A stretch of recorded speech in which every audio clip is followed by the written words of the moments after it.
एक सांगितलं ओला दुष्काळ, पगार काय देते ते एका दिवसाचं आपलंच आपल्याला द्यायला लागले. हे आपल्याला द्यायलेत. मुख्यमंत्री देवस्थानाला पैसे मागत आहेत, देवस्थान 1-1 कोटीची मदत करतात. अरे बाबा, तुमच्याकडे काढी लागली का? तुम्हाला दुसरीकडे द्यायला आहेत का? उद्योगपत्याचे कर्ज माफ करायला ते मल्ल्या का खाल्ल्या कोण पळून गेला पैसे घेऊन, ते जमतं का?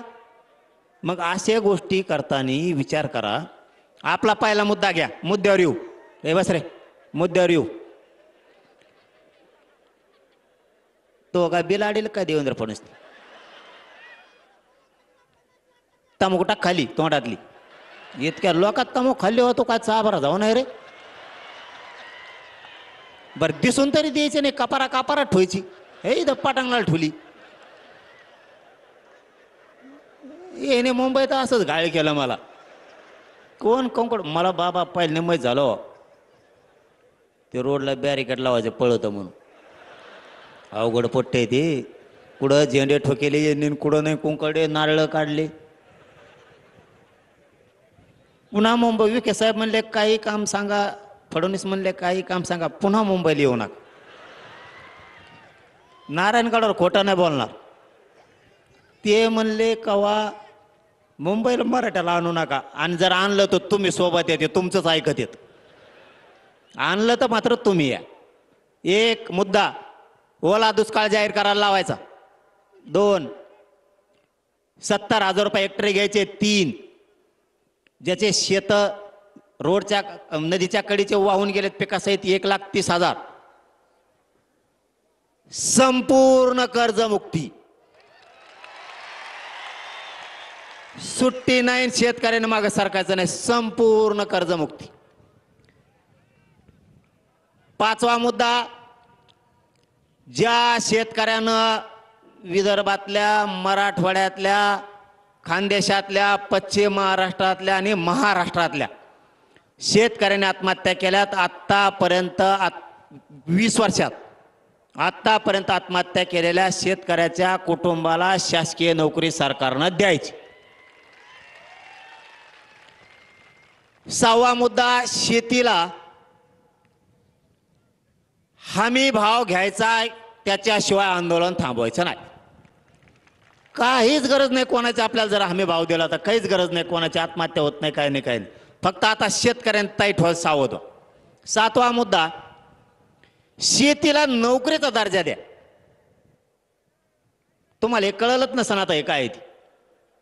शेतीला नोकरीचा दर्जा द्या म्हणजे तुम्ही म्हणता नोकऱ्या नाहीत, नोकऱ्या नाहीत. ठीक आहे, जो शेती करीन 10 एकरच्या आतला त्याला 10,000 रुपये महिना सुरू करा. नोकऱ्या नाही तर पोरं काचा का शेतात तरी कामं करते 10,000 रुपयांनी.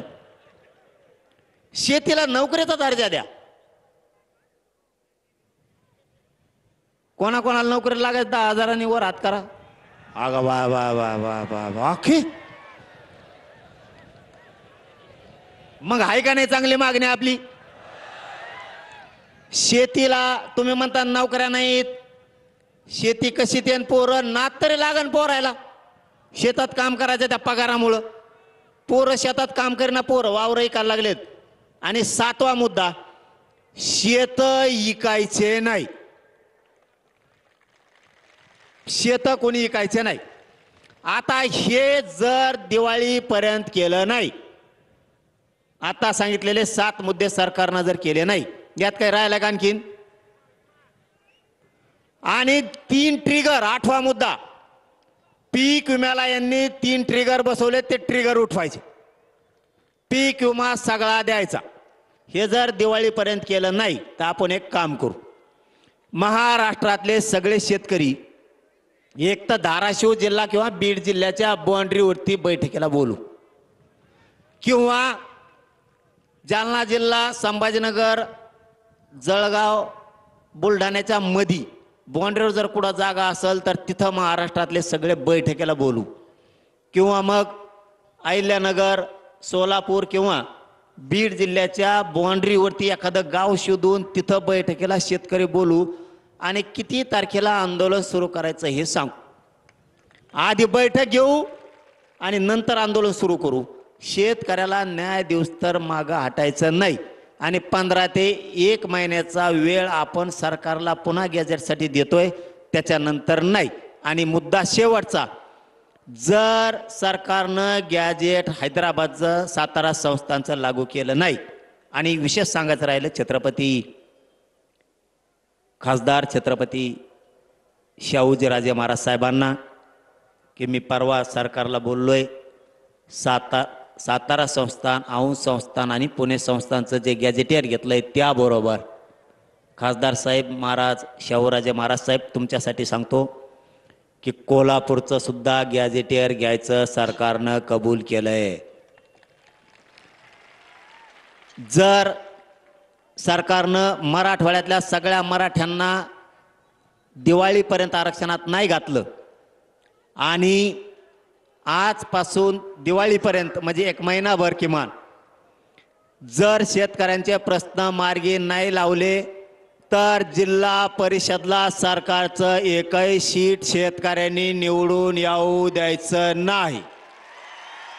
याला जोडून दुसरा मुद्दा, शेतकऱ्यांच्या मागण्या दिवाळीपर्यंत मान्य केल्या नाही तर सरकारनं जिल्हा परिषद नगर परिषद निवडणुका घ्यायच्या नाही, नसता बॅलेट आमच्या गावात आम्ही लावून देणार नाही. महाराष्ट्रातल्या सगळ्या शेतकऱ्यांची कर्जमुक्ती केल्याशिवाय, ओला दुष्काळ जाहीर केल्याशिवाय, त्याला मागल 100% त्याचं नुकसान भरपाई दिल्याशिवाय, पीक विमा दिल्याशिवाय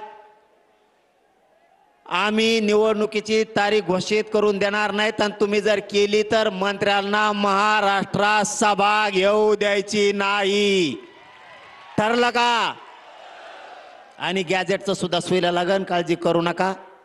गॅजेटचं सोयीला लागल, 100% गॅजेटचं सोयीला लागणार. नसता महाराष्ट्रात नेत्याला फिरून देणार नाहीत आपण, त्याची काळजी करू नका.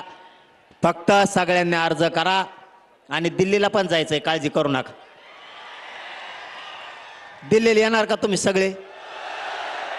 मग सांगतो तारीख दम्मान तुम्हाला, थांबा थोडं. आधी या 2 गॅजेटच्या अंमलबजावणी होऊ द्या, सातारा संस्थान आहे पश्चिम महाराष्ट्राच्या. आणि सगळ्यांना विजयादशमीच्या खूप खूप शुभेच्छा देतो.